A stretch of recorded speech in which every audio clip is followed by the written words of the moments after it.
वाहतूक नियंत्रक साहेब, देऊळगाव राजा बसस्थानकामध्ये जे प्रवासी येतात आणि त्या पूर्ण आपल्या बसस्थानक परिसरामध्ये अस्वच्छता आहे आणि बरेच बाकडे वगैरे असेल तर तिथं तुटफूट झालेली आहे.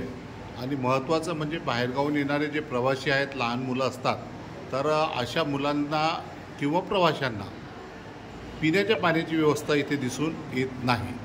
तर आपल्याला प्रतिक्रिया द्या या संदर्भात. आरओचं शुद्ध पाणी पण इथे उपलब्ध नाहीत, नागरिकांना विकत घ्यावं लागतं, विकत घेऊन प्यावं लागतं. तर ह्या संदर्भामध्ये आपलं परिवहन खात्या विभागाचं वतीनं आपलं मत काय आहे?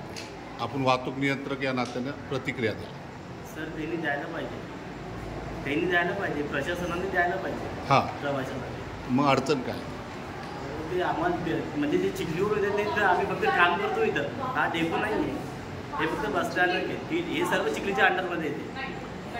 चिखली आगाराच्या अंतर्गत आपलं बसस्थानक येतो, परंतु आपल्या इकडे तालुक्यामध्ये जवळपास 36 गाव आहे आणि त्या गावाचे लोक आपल्या इथून मुंबईपर्यंत गाड्या आहेत, इकडे नागपूरपर्यंत गाड्या आहेत आणि प्रवासी येतात, त्यांच्यासोबत मुलं असतात, महिला असतात, त्यांना पाणी प्यायला लागतं आणि त्यांना विकत घ्यावं लागतं. तर या संदर्भात पिण्याच्या पाण्याची व्यवस्था कधीपर्यंत होईल असा आपला अंदाज आहे. आपण काही पाठपुरावा केला?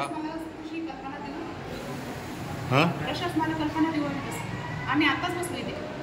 आम्ही तात्पुरत्या स्वरूपात बसलेलो आहे. साहेबाला विनंती लेटर देतो त्यांना प्रशासनाला. आता बसस्थानक सुरू होऊन जवळपास 4-5 वर्ष झाले, परंतु अद्यापही ही सुविधा दिली नाही महावितरणने.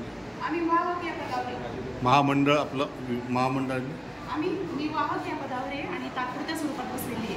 माझी मॅडम, तब्येत बरोबर नसल्यामुळे मी साहेबांना विनंती केली, त्यामुळे मी तात्पुरत्या स्वरूपात बसले. त्याच्याबद्दल नाही, तुम्ही तात्पुरते आहात हे आम्हाला मान्य आहे, परंतु इथे पाणीच नाही.